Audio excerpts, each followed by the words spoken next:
en el mundo del turismo. Carlos, buenos días.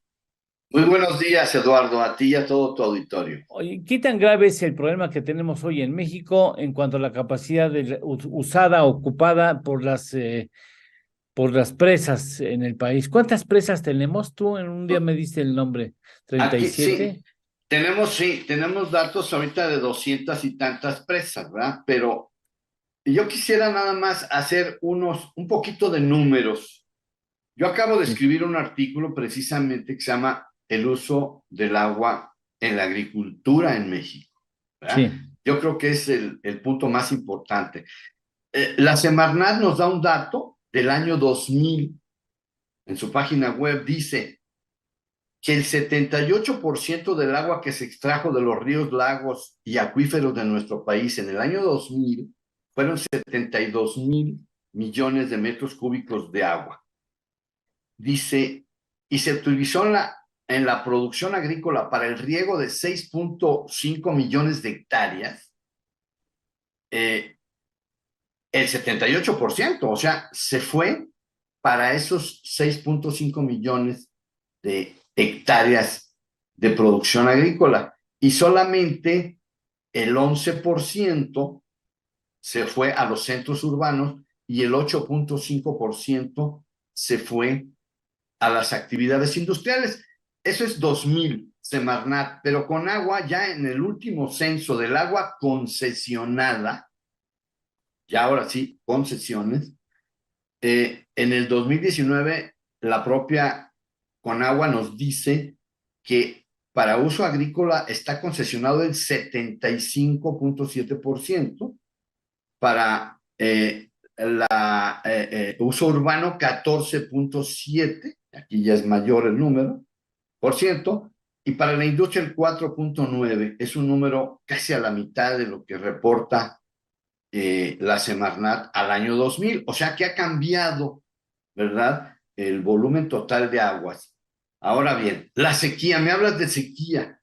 Bueno, ¿qué es la sequía? Bueno, la sequía es de estos, otro dato más para que tengamos una idea. México tiene 196 millones de hectáreas del territorio, la superficie, y solamente cultivamos 20,7 millones de hectáreas. De esas, solamente 6,5 millones de hectáreas tienen riego, pero el riego tiene dos categorías. El riego tecnificado de multicompuertas, de riego por goteo y de aspersión, solamente 1,3 millones de hectáreas de esas 6,5 y 5,2 se riegan por inundación o rodado. Ahí es donde perdemos mucha agua en esa forma de riego que no es eficiente. Ahí podemos perder más de 20,000 millones de metros cúbicos de agua cada año.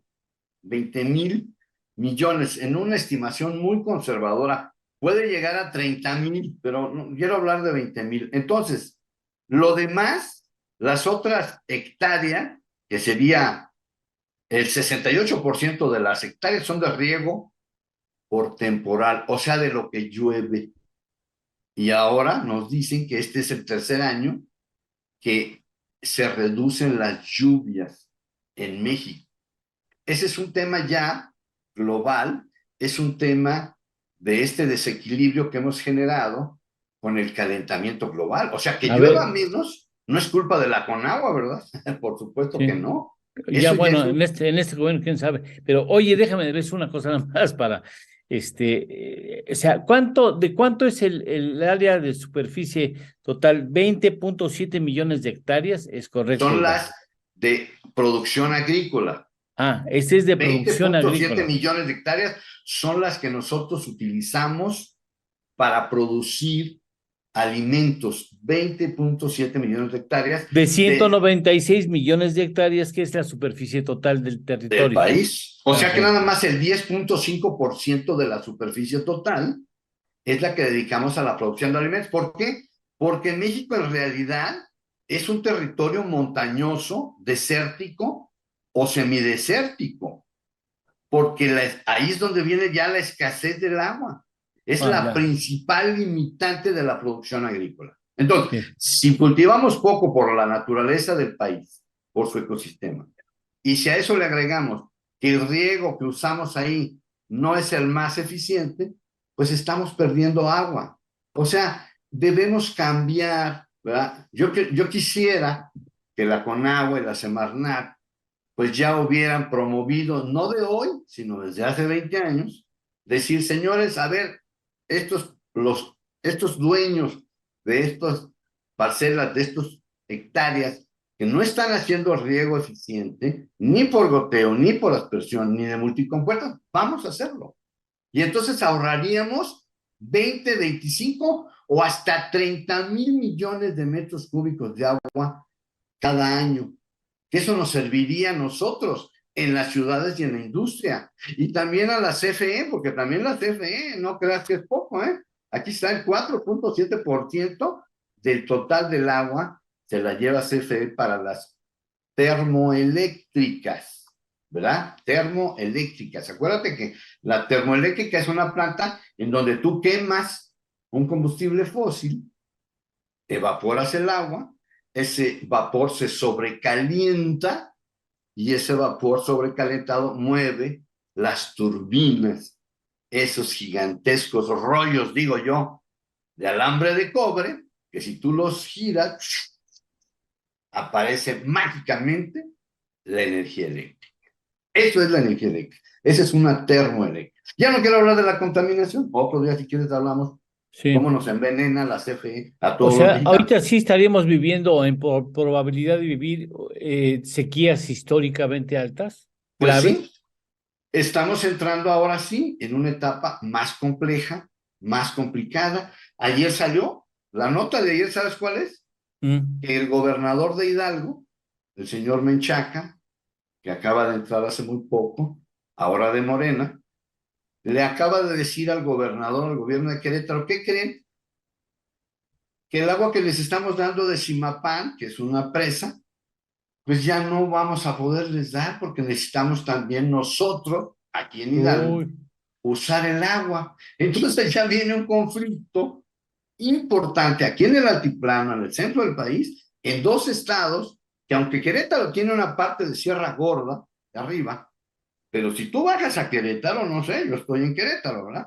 Es una ciudad que ha crecido y crecido sí, y crecido o sea, bueno, ya no cabemos ahorita en el Bernardo Quintana, ya parece periférico a las 2 de la tarde. Pero bueno, ese es el tema de la movilidad. ¿Pero qué crees? Que Querétaro es una ciudad con altísimo riesgo de quedarnos sin agua, así como Monterrey, que sí, ahora Monterrey. se va a volver a quedar sin agua.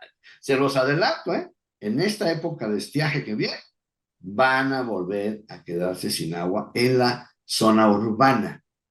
Y seguramente si no hay un acuerdo responsable, amigable para el tema de Simapán entre Hidalgo y Querétaro, pues puede también Querétaro entrar en una crisis parecida a la de Monterrey.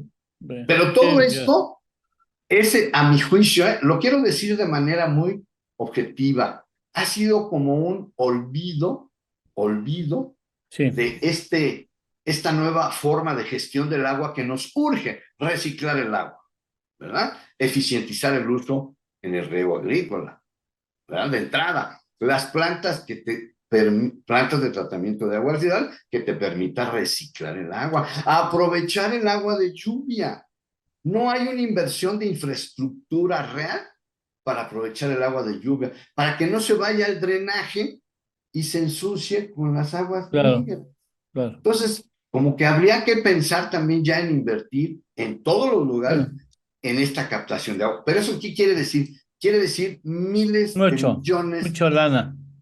pero tenemos que empezar Pues o sí. vamos entonces. Deja que terminen la refinería y el Tren Maya, el tren transísmico, para que haya algo de posibilidades de haber, ahora sí, con lo que Pues, nos va. ¿sabes cuánto suma lo que lleva este gobierno de la cuarta transformación? 800,000 millones de pesos en Tren Maya, la refinería y el aeropuerto Felipe Ángeles. Fíjate nada más, 800,000 millones lleva al día de hoy. Y que se espere lo demás, que el agua se espere, ¿verdad? Pues Que que, las claro. obras, que se espere, todo se tiene que esperar hasta que se terminen las obras, Bueno, que van a rebasar el millón de millones, ¿eh? Te lo digo desde ahorita. Van a muchas rebasar el millón gracias. de millones. De manera Muchas que, bueno, gracias, Carlos. hay mucho que decir, ¿eh? Podemos Bueno, seguir hablando del agua indefinidamente. muchas gracias por estar con nosotros en esta ocasión. Gracias, Carlos, te lo aprecio Ah, como siempre. muy buenos Muchas días. gracias. Eres muy amable. Gracias. Hacemos una Hasta pausa. luego.